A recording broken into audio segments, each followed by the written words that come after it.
President of the Senate condemns false accusation of assassination plot by Senator Natasha Akpoti-Uduaghan.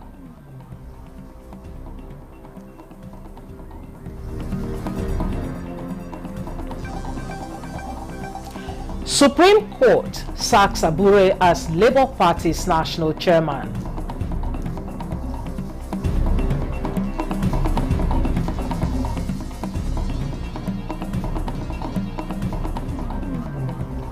South Korea's Constitutional Court removes President Yoon Suk-yeol from office.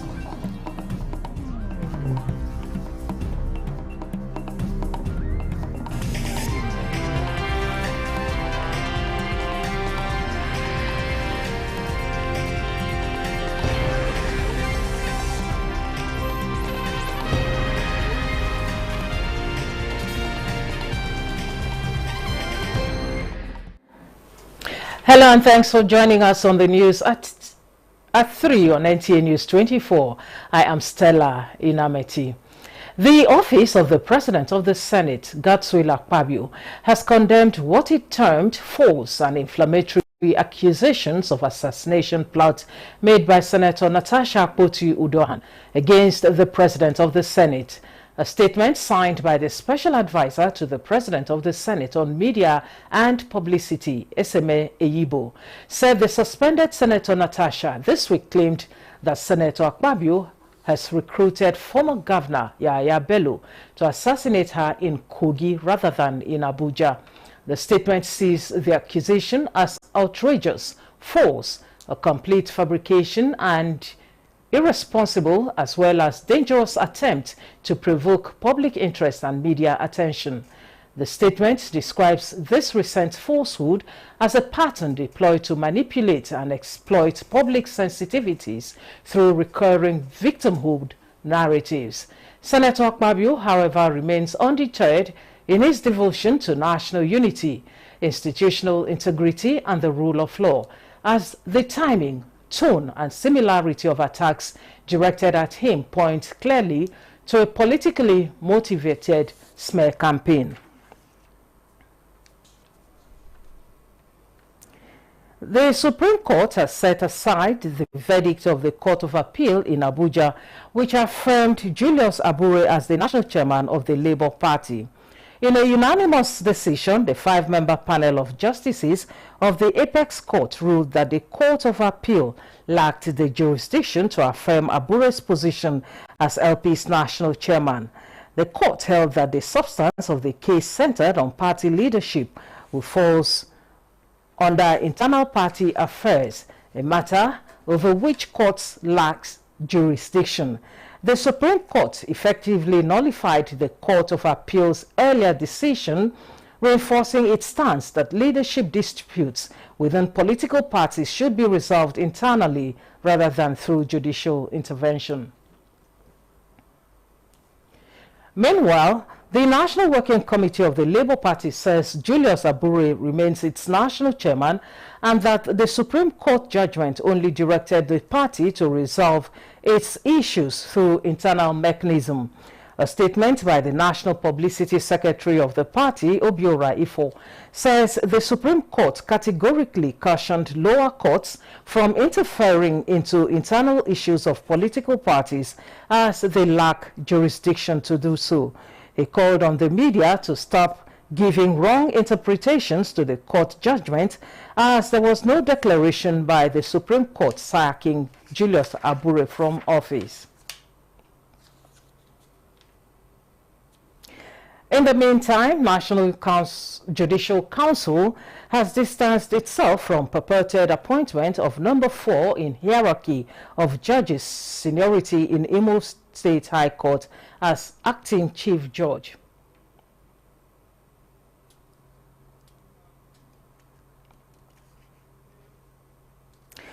A minimum of 10-year jail term and 20 million naira fine now awaits those found guilty of promoting Ponzi schemes in Nigeria. This follows the signing by President Tinubu of the Investment and Securities Bill 2024. Other highlights of the law, as explained by the Chairman Senate Committee on Capital Market, Senator Osita Izinaso, include the recognition of cryptocurrency as a form of security in Nigeria, and this will enable Nigerians to trade in digital assets under the regulation of the Securities and Exchange Commission to ensure transparency and protect investors. Over. Today, if you are caught in a Ponzi market arrangement, you have a risk of going to jail for 10 years and also pay a fine of over 20 million naira to 40 million naira, and all the money that you took from people will also be recovered from you. It's an economic sabotage not only for the country, but also for the people involved. The committee chairman says the new investment and securities law is a game changer, as it would strengthen the capital and money market to enable Nigeria achieve the $1 trillion economy and positioning Nigeria as the investment destination in Africa.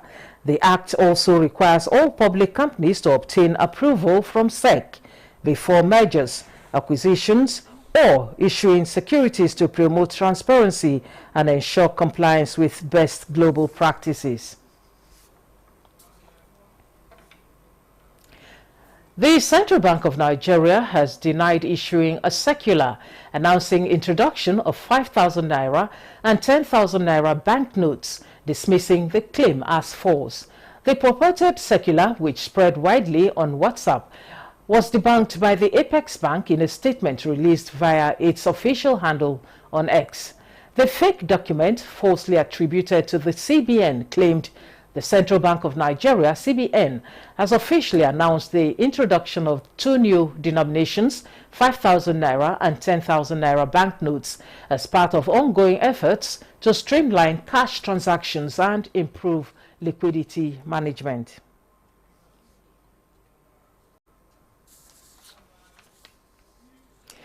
Zamfara State Governor Dauda Lawal has expressed confidence that there will be a tremendous increase in revenue following the federal government's recent lift of the embargo on mining activities as a result of the significant improvements in the security situation across the state. The governor made the remarks when he toured a solid minerals processing factory in Anka local government area of the state.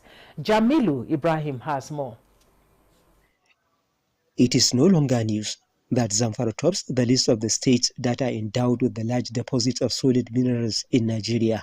The opportunities provided by this important sector are, however, yet to be exploited over the years, largely due to the lingering insecurity and lack of political will from the relevant authorities. With the recent lifting of the embargo on mining activities by the federal government as a result of the significant improvement on security situation in the state, the expectations are now high among the stakeholders that the narrative will soon change for the better. Governor Dauda Lawal, who visited a private mining factory located in Anka local government area of the state, says his administration is committed to creating additional revenue-generating opportunities in the mining sector. The factory has the capacity to process approximately 1,000 tons of solid minerals daily. I'm happy I've gone around this fantastic factory, and this is exactly what we're looking for. And also, the most important thing is to show to the world that security is coming back to Zamfara State. The governor also had a stopover in Maru, headquarters of Maru local government area of the state, where he addressed a group of artisanal miners. We are going to make sure you form cooperatives and then put certain things in place so that things will be very, very smooth for everybody. In Gusau, Jamilu Ibrahim, NTA News. Urgent need to continuously support growth opportunities for women and the girl child across Africa is the thrust of the African Women Summit in Abuja. Thomas Wetere reports that over 200 women and girls were empowered at the event.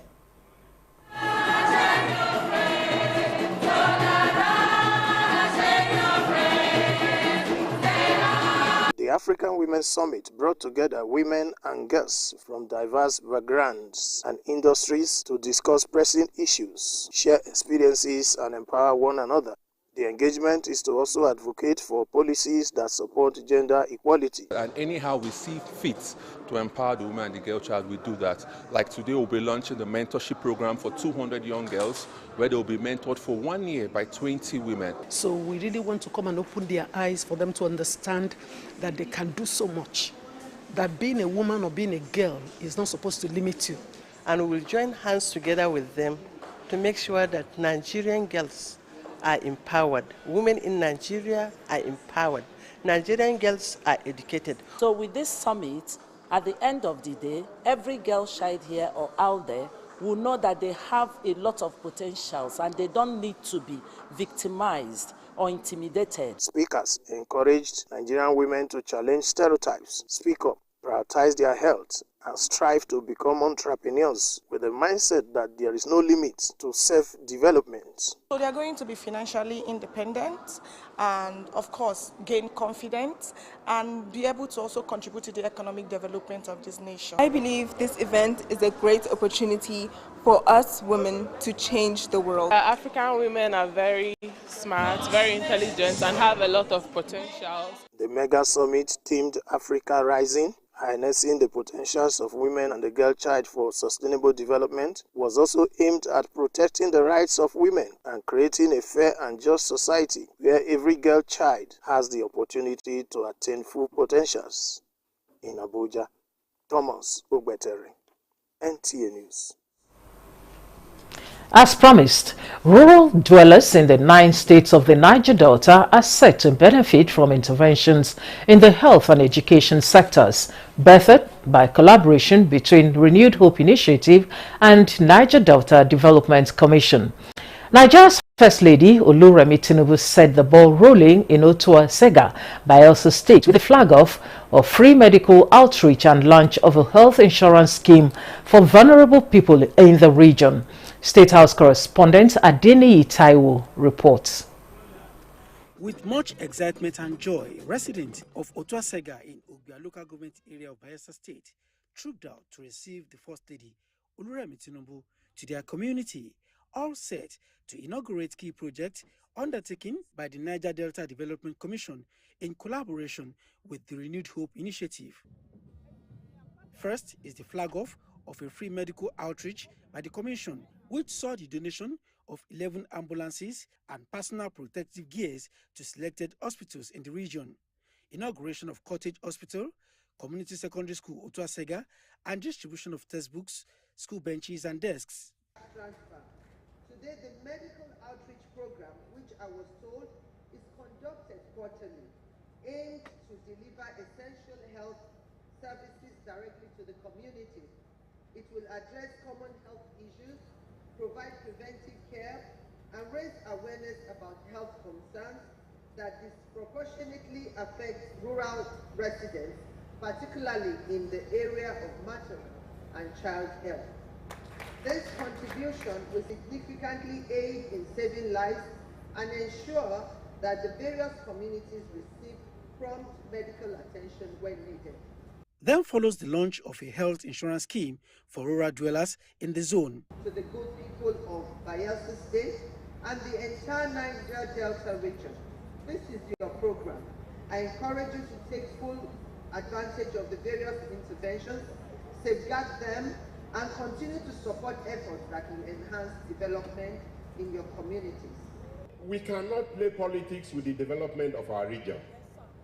If we all love our region, if we all love our states, then we have no alternative but to partner and collaborate. And for today, we have a daughter of the region who is in the villa. And so what better opportunities do we have more than this? I wish to call on the governors of the Niger Delta region to collaborate with NDDC and other regional development commissions that we should be in place. With the 25th anniversary of the commission around the corner, the strings of intervention is timely and a fitting fruit of its collaboration. Hence, our series of commissions in this period and also all our programs are embedded under the guidance of Renewed Hope Initiative. Earlier at a meeting With Bayelsa State Traditional Rulers Council, the first lady harped on the need for leaders to always put the people first and solicited the support of traditional rulers for RHI advocacy in health. From Yenagua in Bayelsa State, Adeni Itaiwo, NTA News. The news at 3 is reaching you on NTA News 24. Still ahead, FRSC reacts to false and misleading video in circulation on its public education officer.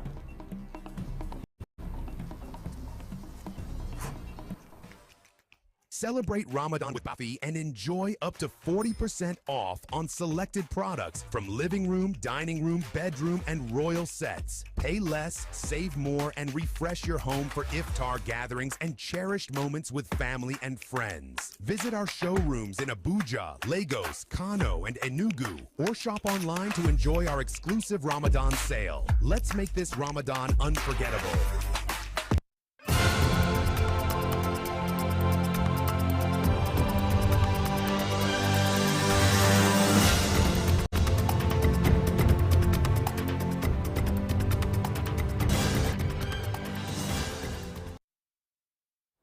Welcome back and thanks for staying with us.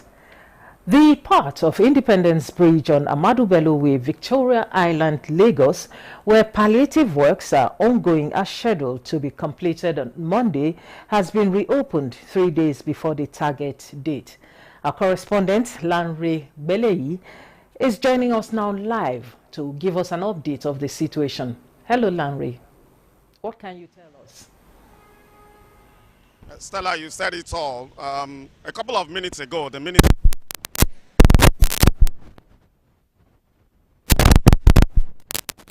the bridge is going to be opened on Monday, but where is it? It's Friday and it's opened.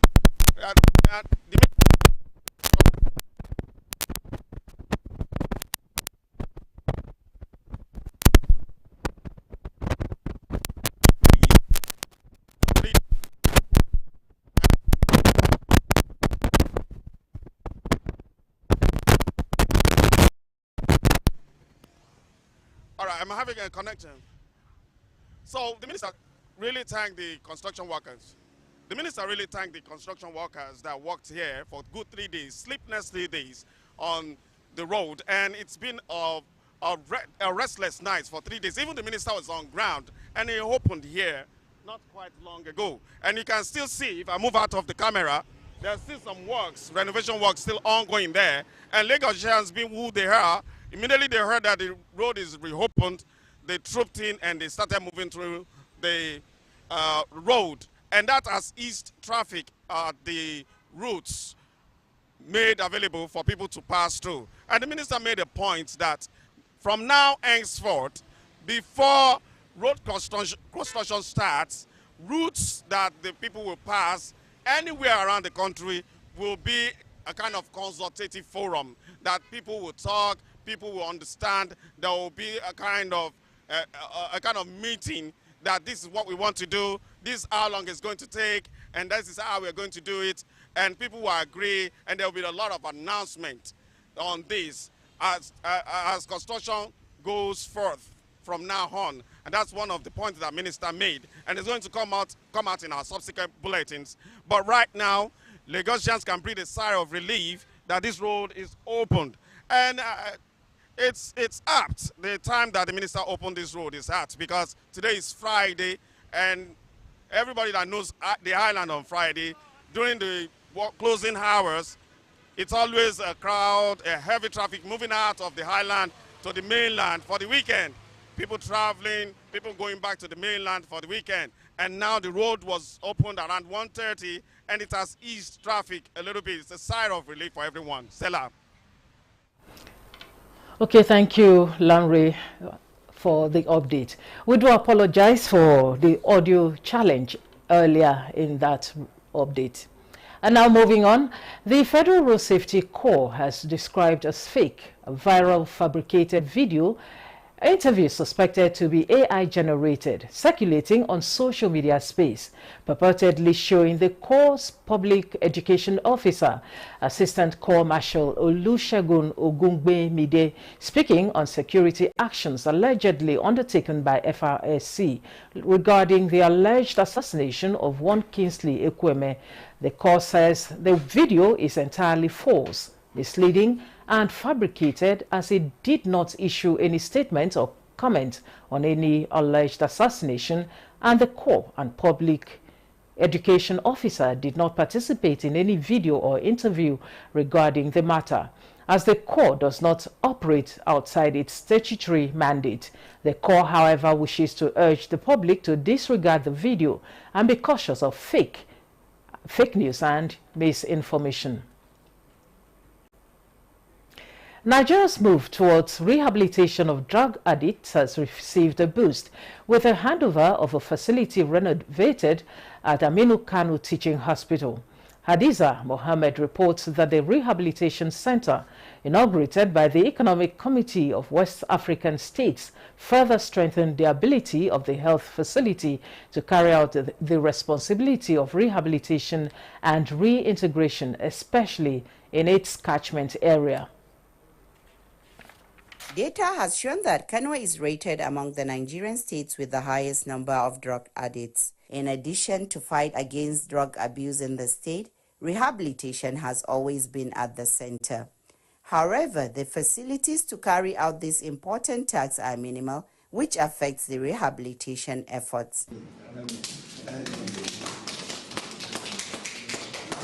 As a step towards bridging the gap, Economic Community of West African States has stepped in with the handover of the facility it renovated in the Aminu Kano Teaching Hospital. With this expansion, it's an opportunity now to start full rehabilitation of the patients that are afflicted and treated with drug addictions. People now coming out to seek for help.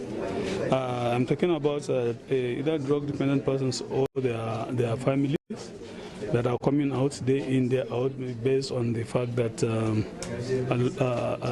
a lot of awareness has been created in their minds. We started it as a pilot, and now that we have seen that it's making a huge impact and it's so good, and we will be able to do, we will expand it and even do better. The facility, which is the first of its kind, provides a comprehensive plan that addresses the physical, psychological, and social aspect of addiction. It is also equipped with skills acquisition and incorporates mental health service facilities aimed at improving recovery process. In Kano, Hadiza Mohammed, NTA News. President Bola Tinubu has been commended for what has been described as his strategic appointments, particularly the new management team of the Nigerian National Petroleum Company Limited.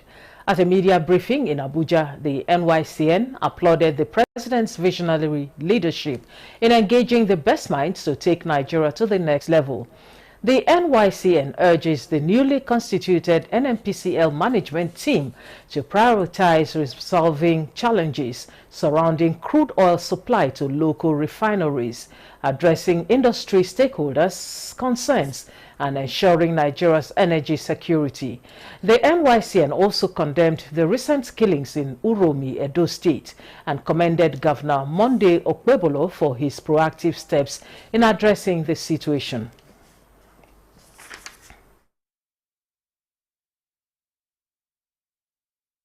The petroleum sector remains the backbone of our economy, and we call on the newly constituted management team to hit the ground running, ensuring they deliver on the mandate of Mr. President. A stable and transparent petroleum sector will have a multiplier effect on the economy, creating jobs, fostering industrialization, and strengthening our nation's global economic standing. The youth of Nigeria, as it stands today, are ready to support the new leadership of the NNPCL and all stakeholders in the petroleum sector to ensure that Nigeria gets maximum value for its resources. You're watching the news at 3 on NTA News 24. Here is a recap of our top stories. President of the Senate condemns false accusation of assassination plot by Senator Natasha Akpoti-Uduaghan.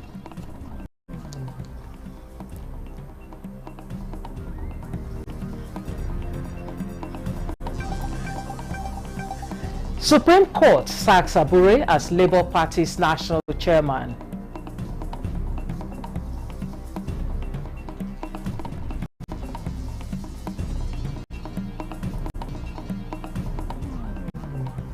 And just ahead, South Korea's Constitutional Court removes President Yoon Suk-yeol from office.